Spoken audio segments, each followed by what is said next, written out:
کہ وہ کتنے حسین لوگ ہوں گے، کتنے اچھے لوگ ہوں گے جن کو ہم صحابہ کرام کہتے ہیں. تو یہ بات ایک ذہن میں رکھیے گا کہ جب ہم صحابہ کرام کا نام لے کر اپنے کسی بھی سبجیکٹ کا یا کسی بھی لیکچر کا آغاز کرتے ہیں تو اس سے اہل بیت کی نفی نہیں ہوتی. اہل بیت کی نفی نہیں ہوتی. اہل بیت بھی صحابہ میں شامل ہے.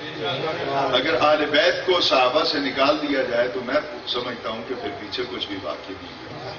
لہذا اگر کوئی یہ سمجھتا ہے کہ ہم آج صرف صحابہ کا ذکر کریں گے اور اہل بیت کو بالکل چھوڑ دیں گے تو یہ تصور باطل ہے. صحابہ کا اور اہل بیت کا ذکر آپس میں لازمی منسوب ہے. جب اہل بیت کا ذکر ہو تو صحابہ کا ذکر ہو جاتا ہے اور جب صحابہ کا ذکر ہو تو اہل بیت اطہار کا ذکر ہو جاتا ہے. کتاب ہے ایک لکھی ہوئی 14 ستارے مسلک شیعہ نے لکھی اور ان کی وہ مستند کتاب مانی جاتی ہے. اس 14 ستارے کتاب کے اندر حضرت سیدنا ابو ہریرہ رضی اللہ، یہ چیختی ہوئی آواز ہے، اس کچھ کھولا آواز کو بھاری کرو، پہلی مرتبہ آئے وہ کسی کو. تو میں عرض کر رہا تھا کہ حضرت سیدنا ابو ہریرہ سب کہہ دیجئے رضی اللہ عنہ. جناب صدر حضرت ابو ہریرہ رضی اللہ تعالیٰ عنہ کی شخصیت وہ ہے کہ جن کے ساتھ مسلک شیعہ والے کچھ ناراض ہیں. میں نے کوئی تلخ بات نہیں کرنی ہے. میں سمجھتا ہوں کہ میرے وطن عزیز کے حالات جس ڈگر پہ جا رہے ہیں اب یہاں پہ تلخیاں بانٹنے کا وقت نہیں ہے. یہاں پہ یا تو فکر کی دعوت دی جا سکتی ہے یا پھر محبتوں کا پیغام دیا جا سکتا ہے. انہی کی کتاب سے میں انہی کا حوالہ عرض کرنے چلا ہوں. 14 ستارے کے اندر انہوں نے لکھا ہے کہ حضرت ابو ہریرہ ایک مرتبہ حضرت امام حسین کے ساتھ ساتھ کسی نماز جنازہ میں شرکت کے لیے جا رہے ہیں. جنازہ اپنی منزل کی طرف رواں دواں تھا اور جس طرح آپ دیکھتے ہیں کہ ہمیشہ مسلمانوں کا یہ طریقہ رہا ہے کہ نماز جنازہ میں شرکت کے لیے کثیر تعداد میں لوگ جاتے ہیں تو ظاہر ہے کہ وہ کوئی ایسی شخصیت کا جنازہ تو ہوگا کہ جس میں حضرت امام حسین بھی شرکت کے لیے تو حضرت امام حسین کے ساتھ حضرت سیدنا ابو ہریرہ رضی اللہ تعالیٰ عنہ بھی تھے. چلتے چلتے راستے میں کسی مقام پر حضرت سیدنا امام حسین کچھ دیر کے لیے ٹھہر گئے.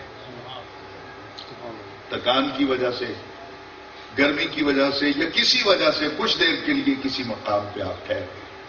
جیسے ہی آپ ٹھہر گئے تو حضرت ابو ہریرہ نے بھی قدم نہیں بڑھائے، وہ بھی حضرت امام حسین کے ساتھ وہیں ٹھہر گئے. اب راوی آگے بیان نہیں کرتا کہ یہ آگے پھر چلے یا نہیں چلے، نماز جنازہ میں شرکت کی یا نہیں کی، یہ ان کی کتاب کا دستہ ہے.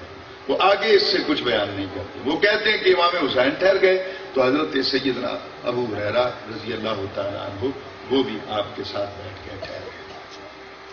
یہاں میں اس کی ڈیفینیشن کے لیے اب میں خود اپنی طرف سے ایک بات عرض کرنے چلا ہوں جو قرآن و سنت کی روشنی میں، وہ یہ ہے کہ اگر آپ نماز جنازہ میں شرکت کے لیے جاتے ہیں، نماز جنازہ پڑھ کر لوٹ آتے ہیں تو آپ کو ایک قیرات ثواب ملتا ہے. ایک قیرات احد پہاڑ کے برابر. اگر آپ دفن کر کے واپس لوٹتے ہیں تو 2 قیرات کا ثواب ملتا ہے. 2 قیرات 2 احد پہاڑ کے برابر. یعنی کتنا زیادہ ثواب ہے. صرف جنازہ پڑھ کے لوٹیں گے تو 1 قیرات، دفن کر کے لوٹیں گے تو 2 قیرات کا ثواب. ادھر اتنا زیادہ ثواب ہے، ادھر نبی کا بیٹا ہے.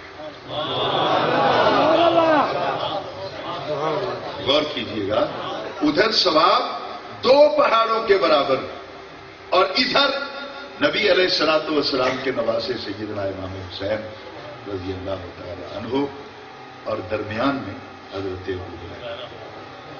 ادھر 2 پہاڑوں کا ثواب، ادھر نبی کا لخت جگر اور درمیان میں حضرت ابو ہریرہ.